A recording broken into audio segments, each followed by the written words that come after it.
On one side you can see the money is growing over time.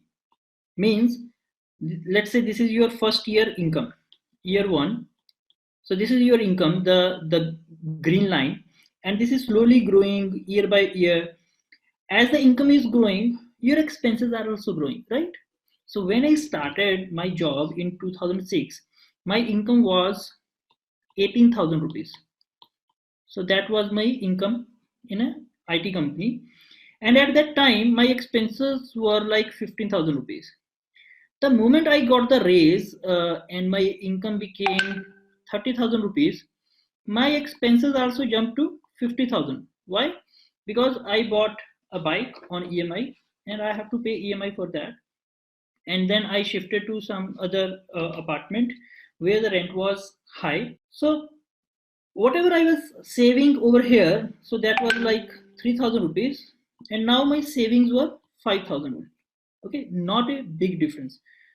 So you might have seen this similar pattern in your life, that increasing income doesn't mean increasing your saving as well. So this difference, the difference between income and expenses, is saving. Sounds like a very simple concept, but people don't take it seriously. I don't know why, but the moment I started taking it seriously, I figured out that, man, if I have to increase my saving, there are only two ways. Either I have to increase my income, okay, or I have to decrease my expenses, or both. So you can see these are other patterns which I draw like the dotted lines. So I can increase my income not by doing extra work in my job, that won't give me a lot of income, that's not guaranteed. But yeah, if I create additional source of income, so that will give me more income next year. So this is my year one, and if next year I create additional source of income, my regular salary will increase. So this is the delta of regular salary increase, if that happen, if you are lucky in this kind of scenario. Otherwise you have to create something else to increase your income, and then maybe 1.5 year after that, or 2 year after that, you can add up one more stream of income. So increasing income is one option. The second option is decreasing the expenses. So this is the additional difference. So every year, if you keep on decreasing the expenses rather than increasing the expenses without compromising lifestyle, I'm not advocating that you should live a miserable life and just have income. So decreasing the expenses smartly, so that you can still sustain the similar level of life, but these expenses should not exceed to your income. Okay, so that will be disaster, and that we are going to talk just to give you the perspective of that.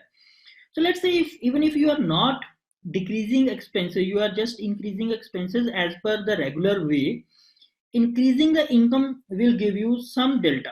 So you will have more savings year on year. And if you are very smart, if you are controlling both sides, increasing income and decreasing expenses, then savings will be huge, could be huge. Okay, so this is the formula in reality, that people have more expenses than income. Okay, and their saving is zero, because how it can be positive? And then there is another component, that is debt, which is positive. Means they have in reality they have negative saving, because they have to pay someone money, they owe money in that case. Okay, and then this graph will represent that if you are saving every year, if you are adding to your saving, so your monthly saving will increase, your year on year saving will increase. So this yellow graph will represent that. On top of that, there is a green graph which will represent the return over your savings, return over investment. So this is ROI of this investment. So on first year, let's say you are saving 1 lakh rupees over here. Okay, so for 1 lakh rupees, first year you will not see a very significant level of return. But if you add another 1 lakh next year, so this will not just give you return on this 2 lakh investment, but also on the first year's return as well. This will also add up to your saving, right? So you will have more return. So you can see year on year your returns are increasing even if you are contributing the same level of saving from your side. Okay, so every year, let's say you are saving 1 lakh rupees. After 5 years, you will see that you have similar level of returns than as you have contributed in the principal amount.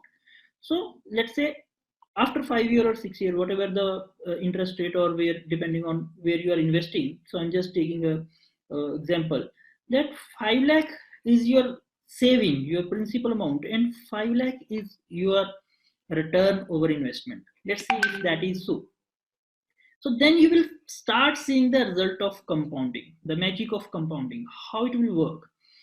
It will give you this kind of leverage where even if you stop investing, this is not recommended. I mean, you should keep investing, but let's say you are in such a situation, in a similar situation that's happening today due to this virus and economy, this downturn in the economy, you will still see that your existing ROI will also contribute to your savings, which will be invested in the right way. So you will keep seeing, keep getting the ROI.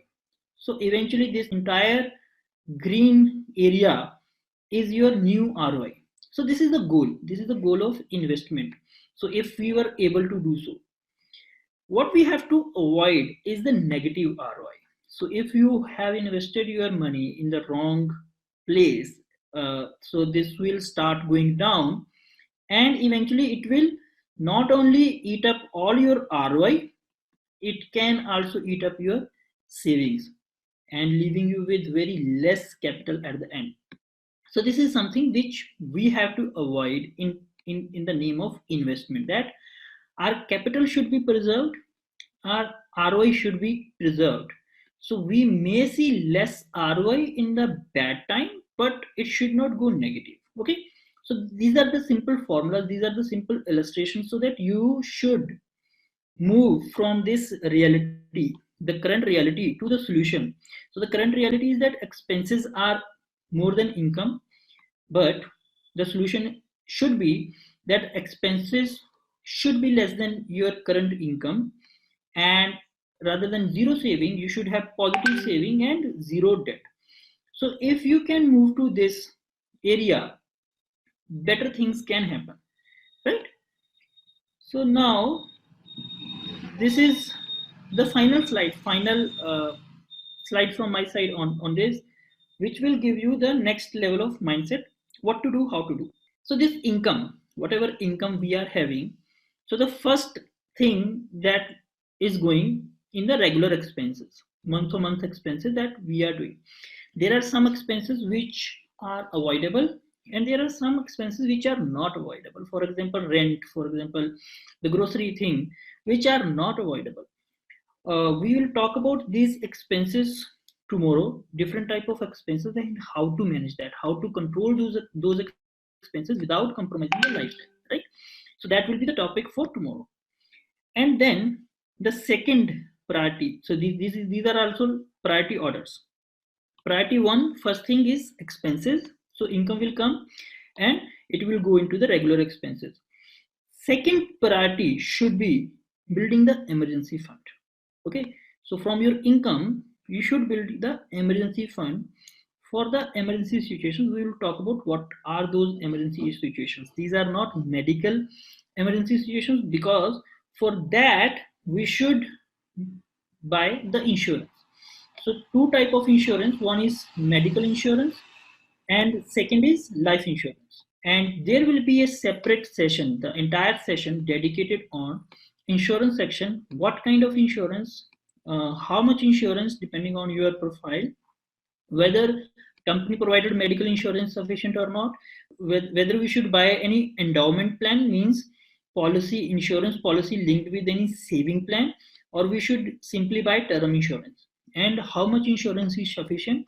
So these kind of things we will discuss in the insurance session. That will be the entire session dedicated for the insurance itself. So expenses will be covered, insurance will be covered. Emergency fund. Emergency fund should also be covered in the entire session, but we will include some other aspects as well with the emergency fund. And the third priority is investment. Okay, so once your insurance is done, once your emergency fund is done, then you should think about investment. What people are doing? People either never do investment. At that time, they are also not worried about building an emergency fund or taking the right appropriate insurance, or they are like doing everything, they are putting everything in the expenses. So if you have 1 lakh income, you can't keep doing 1.2 lakh expenses every month. You can do once in a while, but you can't do it's not viable, right? You at some point of time you should have more income than expenses, so that you can get rid of your debt. Okay, and debt is one of the major obstacle in people's life, and we should have a separate session on debt, in which we will cover different type of loans, good loans, bad loans, and how to get rid of those loans, how to get into the stability mode where we can have more income than the expenses. Simple session on debt management. And as I said, that priority, third priority should be the investment. This should be the last priority after figuring out these things. I have not touched upon this side hustle, which should be on your priority 1. That comes under priority 1, but I'm not talking about it because if I start talking about it right now, we will lose the focus on these aspects. So I think after we will cover this, we will take up in the last session, probably in the last session or second last session, the side hustle, how we should plan for it, how much we should plan for it. So this is practically, you should do it on priority 1, starting up a side hustle right now, right away, while you are building your emergency fund, because it may take time. In that time period, this side hustle should also grow. It may not give you return, it may not give you monetary value, but the engine should be started right now. So that's why it's priority 1. Okay, practically. So this is sorted.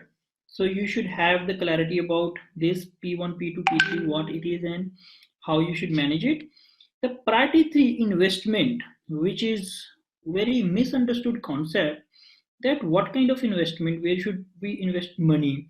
There are so many things that come under investment, whether we should invest in real estate or gold or fixed deposit or tax saving instruments, tax saving investments like that comes under 80C, or we should go for stock investment or mutual funds. So different type of investments, means we should have multiple sessions on investments. Yes, we should have, but I think we can cover all the investment related stuff in 2 sessions. One session we can have for short-term investments or mandatory investments, and in which we can talk about these real estate, gold, or we should talk about everything, and then figure out what exactly fits into our budget, what exactly we can afford, and based on our risk appetite, where we should invest. Okay, so the investment section may have 2 or 3 sessions that we will see how is the response and how much we can cover in that. But this stock and mutual fund section is something which can give you really good return if you are very lucky, and if you do good research work, then stock and mutual fund can give you good returns in the long run. Other kind of investments will give you other type of cushion, other type of buffer, and other kind of peace of mind, you can say. There is one more thing that is called day trading. Trading into different sections. Trading, it could be forex trading, it could be stock, trading into stocks or commodities. So let me write this down. What kind of trading is available and how much time you should devote to that.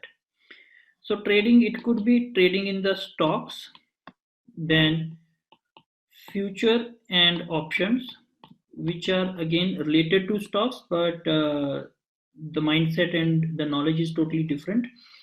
Future and options, which are also called F and O. And then there is commodities, trading in commodities, trading in forex currencies, trading in crypto. What else? There could be other kind of tradings which I'm not very knowledgeable, but at least I can talk a little bit about these things if you are interested. So this trading, we should not take this trading as the part of investment, because if you are doing trading, it should be your full-time job. It should be your like active job. It's not a passive income. It's not like you are putting things on automation. Okay, so you have to learn trading and you have to do trading on the daily basis to make money out of it, which means this cannot be treated as investment, but this can be treated as a profession. Okay, or a side profession. This can be your side hustle. This can give you side income with a lot of risk, but as well as opportunity. Okay, so we will talk about trading as well in one of the session. Just after the investments, we can talk about one more interesting topic, that is tax saving. Tax saving, not tax evading, means saving income tax using the legal methods. So it's just optimizing your income. So this is the agenda, guys. This is what I want to cover in these days, in these 10 days, which is like 21 days program.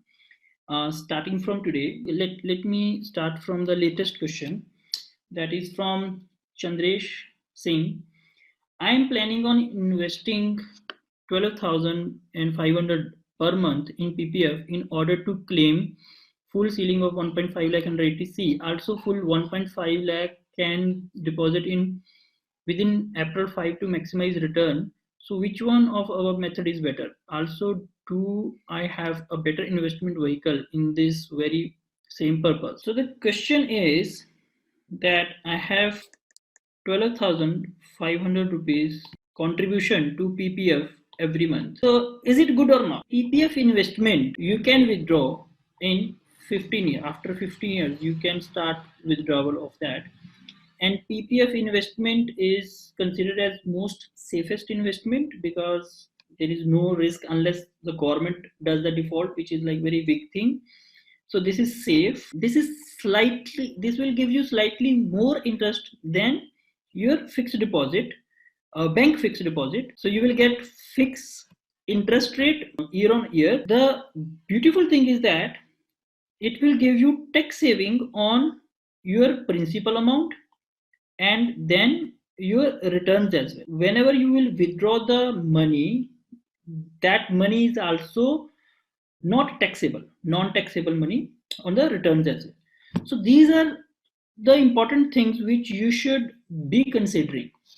Whether this is good or bad for you, that's what you have to decide based on what you want to do with this money. You are giving 1.5 lakh per year to government, which you can take out after 15 years, of course, with the interest rate and with that compounding factor. But if you need that money before that, it will be very hard to get, right? If you're okay with that, this is pretty safe investment. If you don't need, this will also make something for your future plans, for your retirement, maybe something.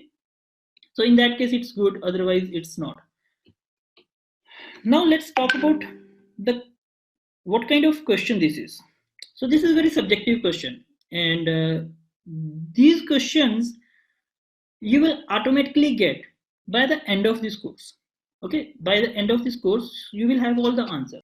Manish, in life, we sometimes get lost in increasing income or side hustle. How to keep ourselves on track to improve returns on earning? Which habit should we invest in? Good question. So this question is related to this graph, that we are increasing the income, okay, and we through side hustle or through other means, but we are not able to control the expenses. Okay, so expenses are also shooting up, so like this, more expenses than income. So either we are getting into this zone of danger. So that's the zone of danger. So either we are getting here or we are getting here. So we are not concerned about the ROI. So you might have seen some of the bloggers, some of my blogger friends who are earning good money through blogging. But since they are not concerned about investing that money in the right way, they are losing all the money. Whatever they are earning, they are losing. Eventually, they are not keeping anything with themselves. They might have bought some big cars, or I mean, they might have traveled a lot. That's fine, but they don't have significant assets. So buying a car is not an asset that is not going to give them return. Or they have invested in stocks or some cryptocurrencies based on some random advice and they have lost money in that. So Manish, we are going to talk about this in this habit section, and rest of the things you will get to know in the other relevant sessions. Very good questions. Thank you. Okay, and the next question is how to make mindset for investment, especially when we have less income.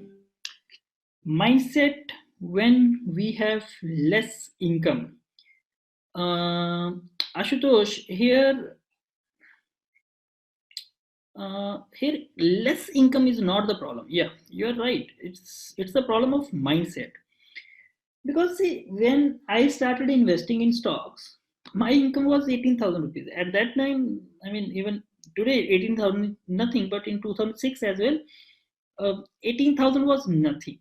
I was having three different loans. I was having home loan that I have taken for my hometown, where I never intended to live for my rest of life. So I moved to Gurgaon, but I took home loan for my parental home, and then I was having education loan. Okay, and yeah, these were two big loans on me when I started my job in 2006. And if my income is 18,000 and I'm living in Gurgaon with all the expenses, I was able to save just 3,000 rupees. Okay. And now imagine a person who is working in my hometown, in a small town, where his income is, let's say, 5,000 rupees. But he is living in his parents' house. I was living on rent in Gurgaon, but he is living in his parents' house. Means his rent is zero. And he don't have to pay anything for the food. Food and accommodation is free. And since this is a small town, he don't even need a bike or any other. I mean, his travel cost is also zero. Means this entire 5,000 is his savings. So if we like say, let's say 500 rupees is generic expenses. So if he's in saving mode, I mean, he can save more than this guy who is working in IT company in Gurgaon in that time period, and was able to manage to save just 3,000 rupees. But this guy can save 4,500 rupees out of this 500 salary. So where is the problem? The problem is with the less income or with the less saving. So let's not talk about less income. Let's talk about behavior. And the second part of your question is related to investment. So this is income, and now let's talk about investment. So what if he has both have started investing 1,000 rupees per month in that period, from that period. So that could have been 12,000 rupees per year. Okay, in 10 years, 1,20,000 in 10 years. Do your own calculations and see how much money this will be if someone is investing 1,000 rupees per month for next 10 years. Let's take 10% rate of interest, because this will keep changing and over the years. But for the simple calculations, take 10%, do your calculation. This is your assignment, quick assignment. Okay, and you will yourself see the difference. 1000 this 1,20,000 investment amount that he has contributed over 10 years, how much it could be when we are applying this magical formula of 10% annual growth. Okay, so what I am talking about here is that, do you think both will start spending, start investing 10,000, just 1,000 rupees per month if they have this kind of savings? No, people won't. I mean, even I didn't start saving at that early. Okay, so I was not investing. I was very curious about stock market. I started investing in stocks, but I never started investing in some SIP or something when just after starting my first job. So this is the change. This is the change that I want to see in you all, that you should start doing something, no matter how small that is. So even if that is 500 rupees per month, but it should be consistent, irrespective of market is going up or down. You should keep spending that. So that's the kind of habit we should develop, and then we can become more smart about other things, like finding better opportunities. But before that, let's start investing into our habits. Then Kranti is asking, when should we build home? Very beautiful question. Yeah, very good question. What things should we keep in mind in the process?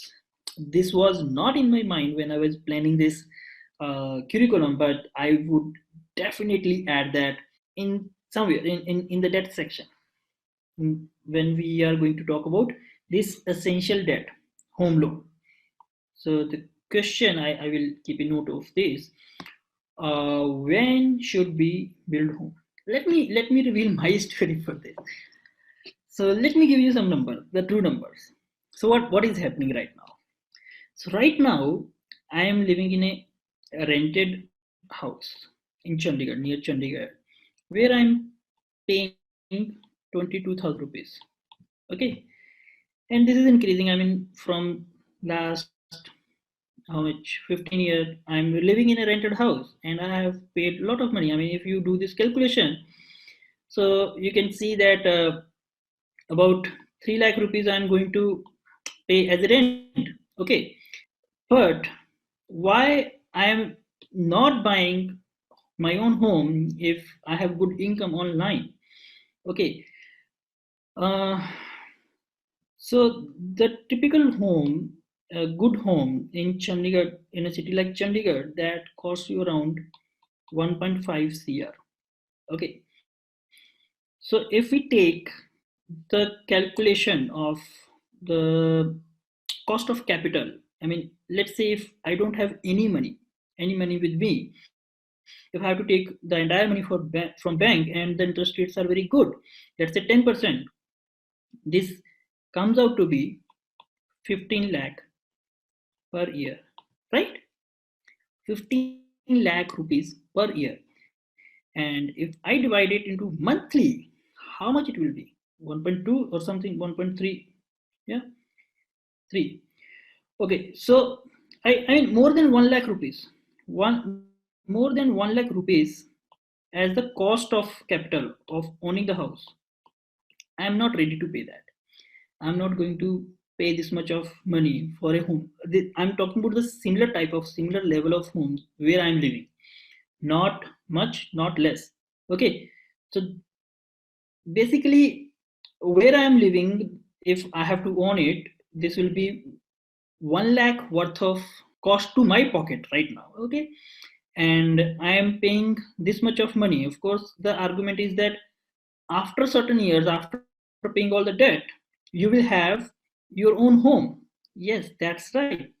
But we will talk about it in that session in the detail. Why?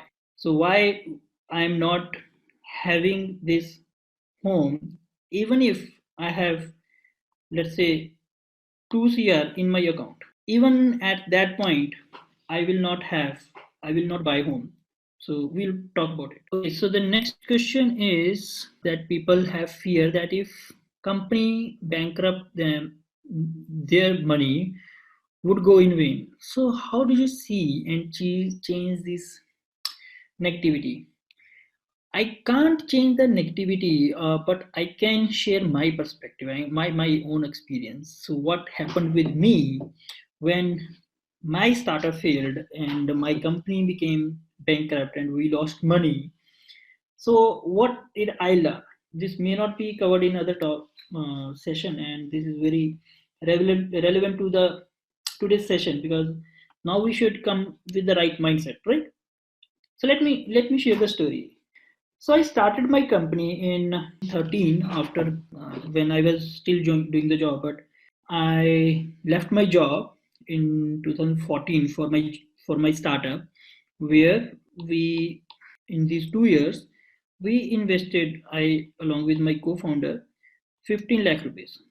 Okay, so this much of the investment was at stake, which we lost eventually when we shut down the company. In this 1 year, in this single year of running this startup, I learned things about entrepreneurship. Otherwise, I was reading things about finance and business, but never learned things in deep about entrepreneurship. Means I met a lot of people who were doing great things in startup world. I read a lot of startup related books, read startup related blogs. So lot of new information related to entrepreneurship. I learned new skills. In my IT company, I was doing just the programming, but when I started this company, I learned graphics, I learned CSS and other design thing.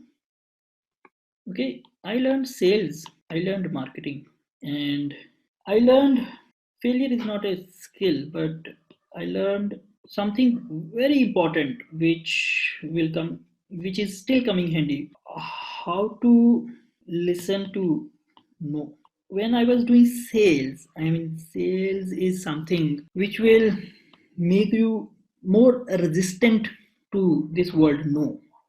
Because when we were going for school to school for selling our software, I was listening like 9 times no out of 10 attempts. Okay, so this is something that I consider as a skill which is coming handy still today. Along with that, there are other aspects about life that I learned in this, related to co-founder, related to team, related to hiring, which are also very valuable. But I think these all things that became the base for my next journey. So because of having this kind of exposure and that, I was able to survive 2015 when I was having zero income, okay, no job. And then in 2016, the courage to leave another job, another startup job, very, very good job. That was startup job, not a corporate job, but I left the job again. That became very easy for me to take that decision because I was able to take the risk. Okay, so my risk taking capability increased and the journey continued. I mean, there are so many other things, but this first failure, that built my base. So actually, there is no failure. I mean, if you are starting a company, if you are starting a venture, a startup, so if that is success, of course, you will make money, you will make fame and whatever you need. If this is fail in the eyes of investors and other world, but it will give you other type of success in some other area. Okay, so that could be success in the next startup. Hmm?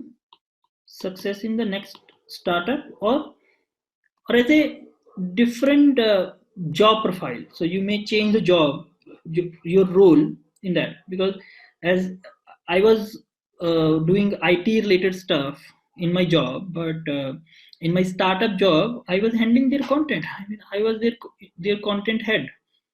Okay, so that gave me another perspective. I mean, totally different type of job, which was never possible in my corporate job. Okay, but yeah, I can't change the negativity that people have to think themselves, and there is no point of, I mean, trying that. But we can change our own mindset. So if I suppose this question is for you, then we can talk about that in some other session. You can ask this question again somewhere, wherever you feel relevant. But yeah, that can become a base for many things. So the next question is from Raghavendra. Where to start if you have completely shattered finances and income is almost equal to expenses? What should be your first step and priority? Where to start? What do you think, Raghavendra? Where to start? I mean, if you have to answer this question, where would you start with your current understanding? Let's go back to this. So the answer is somewhere here. Where to start? So if you have completely shattered finances and income is almost equal to expenses, it's a good sign. I mean, if income is almost equal to expenses and if you have zero debt, almost zero debt, then you are in a good situation. See, if you have your income equal to expenses, means this section is income is equal to expenses. I think you should start with the side hustle. Okay, why? Because in the side hustle, you don't have to invest money, you just have to invest time. But if you're saying that you have already sold all your time to your job or to other profession from where you are getting this income, then still the answer is that you have to get time, because it's not possible that you don't have time at all. It's that the time is not being utilized properly anywhere. So the answer is again in the habits, in time management. So if you can manage your time well, you can get time.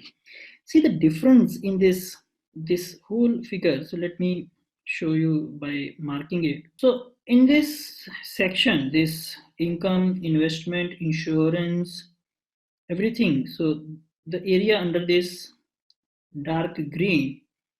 So here everything is related to money. So your income is basically going in the expenses, in emergency fund, in investment and insurance. And this investment is the only hope for you, that by putting your savings into the investment, you can become rich, you can become wealthy. At some point of time, you will have positive returns. So, but this is directly proportional to the savings that you will bring, you will put in the investment. This side hustle, okay, so this side hustle area, so this is the area where very less income is required. So I'm not talking about a side hustle of launching an app or building a company like Uber or starting a restaurant or any capital intensive business. I am talking about a side hustle, very simple side hustle. If you are a programmer, if you are working in IT job, launch a mobile app. I mean, that could be just converting your time into mobile app or a website or something, which you can do with your existing skill. If you are good at content writing, become a content writer, become a freelance content writer, or become a blogger. If you're good at speaking, if you can present things well, become a YouTuber. If you can entertain people, become a TikToker. If you can sell things well, probably you can start something in e-commerce, or if you are if you have very good business knowledge, HR knowledge, or knowledge about processes, company processes, if you are in senior management role, then become a consultant, help other companies do that business, do in a better way. So these are like different type of side hustles that people are doing. Read more about it, what kind of side hustles people are doing. It's not just limited to blogging or affiliate marketing or YouTube. So there are so many things people are doing. People are doing side hustles related to music, people are doing side hustles related to dance, arts, cooking. There are hundreds of things which you can do, but you have to do. And most of these side hustles do not need your money. All they need is your time. So if you can give time for this side hustle, you can come out of this problem of where your income is almost equal to expenses, okay, and you are not able to put any money from income to investment. Okay, so that's the problem, right? So for that, let's not focus on optimizing income. Let's focus on optimizing time and get additional income through side hustle. So this sounds easy, but it's hard to implement, and you need power over here, habits and time management. So if you can make this happen, okay, habits, time management, then you can win this race. Are MLM schemes a good option for growth of income? And the straightaway answer is no, because 99 out of 100 schemes are scam. And I think I'm very optimistic when I'm saying 99 out of 100. It's more than 99. And probably 1 out of 1,000, or, and let's not talk about numbers, means this is very risky business. It's very hard to find out which is a genuine scheme. So let's stay away from it to be on the safe side. Okay. No matter how many people they are showing on their stage that who made millions of money from that kind of MLM scheme, in real life, practical life, I have not seen anyone. All I have seen are the losers. So there could be a few, very few people who became rich from MLM, but I would like to stay away from that. But what percentage of income should we spend on leisure activities like travel? Should we wait until the debt is over or enjoy it while slowly repaying the debt? Is it too subjective? Uh, Rishikesh, even I love to travel and I didn't wait for my debts to be over when I started travel. So basically, you should you should plan for your travel. So the travel activities are not very costly. Even if you want to be very in a lavish style. So if you start saving upfront, and if you are clear about your goals, you can do it very well. You can manage it very well with your debt.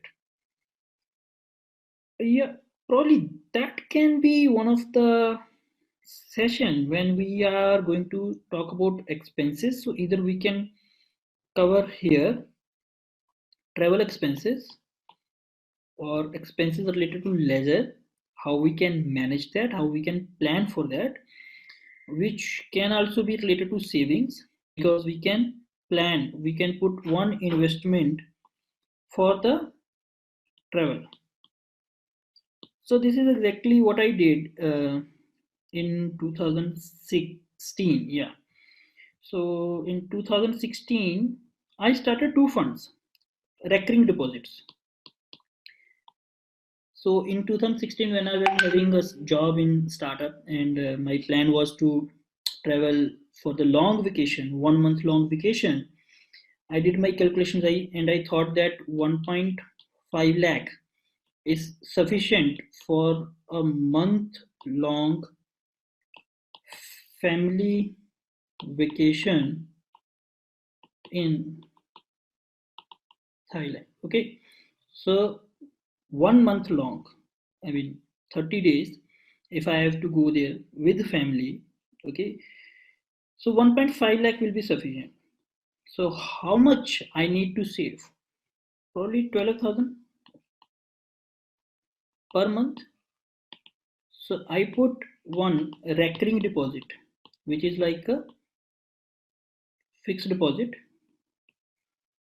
and where my money was deducted every month, like EMI, 12,000 rupees got deposited in recurring deposit. It's the opposite of EMI. So if I have a choice of going for this vacation now, taking a loan from bank, 1.5 lakh, and then keep paying EMI till it's over, versus starting my own fund now and wait for that fund to be completed after 1 year and then take out money from my own fund. I mean, in that case, what I will get, I will earn interest on my money. Okay. But if I will take loan, I will have to pay interest on that. So what is the difference? So for the same money, 1.5 lakh, if I will keep depositing this much of money after 12 months, I will be investing 1,44,000 rupees, right? And by the time I will earn some interest, and this 1.5 lakh target will be achieved in less time, in less than 12 months, in or say 12 months. But instead of that, if I have to get this through loan, I will take loan now and keep paying EMI. So that will be over in 14 or 15 months. So if I will keep paying the same amount of EMI, 12,000 rupees, so I have to like shell out 3-4 months extra EMI for that. Okay, you can see the difference, right? And the peace of mind. So if you do this type of planning, you can enjoy the leisure, the travel, along with your debt management. If you have another home loan, let's say, so you don't have to like wait for the home loan to be over, and by that time you won't find that fun of traveling. So travel you should do every year if you have that goal, but fund that travel not from the loan. Don't take even 0% EMI on that. Invest yourself. I mean, make that goal. So someone is asking, what would you suggest for a retired individual who has no source of income to start for growth of income? If they don't have any income, okay, no money, but they have time.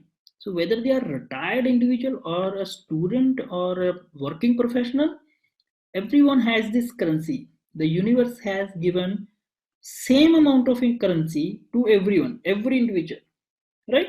Even to a beggar, the currency is same, 24 hours per day. It's up to them how they want to utilize that. Like even if we are a professional, even if we are going to a job, what we are doing, we are trading the time, right? We are there, the clerk is there, the watchman is there, they are trading their time, they are giving that time to that job and converting that time into money. So what this retired individual or a student can do, they can trade the time.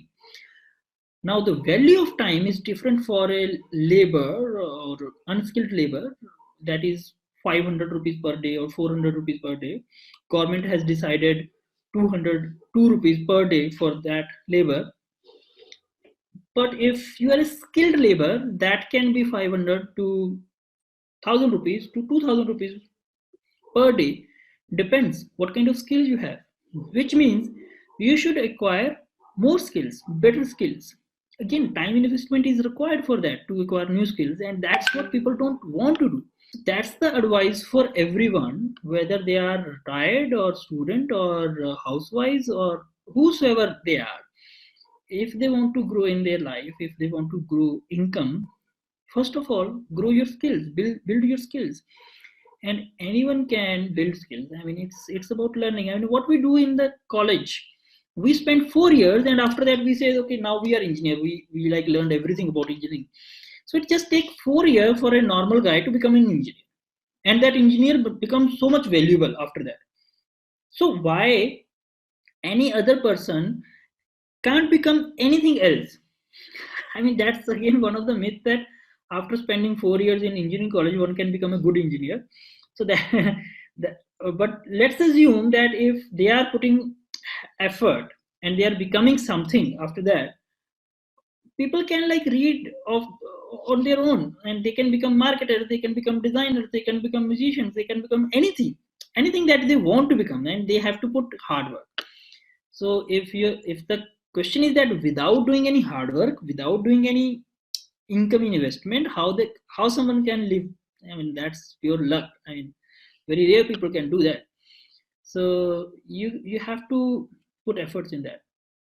So I was watching a movie in which there was a dialogue that that a person can be successful because of two things. One is fate, kismat, and other is the hard work. Okay, and a poor person doesn't have a good kismat, right? That's why he's poor. Means he has only one option: hard work. So if they are not even willing to do the hard work, there is no way to become better. I mean, grow in their life.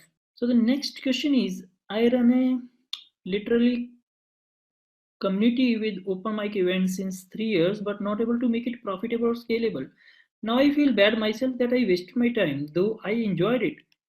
See, if you have enjoyed it, why why can't you think this as your hobby? So which is giving you good time. I mean that good time is your life. So you lived your life, right?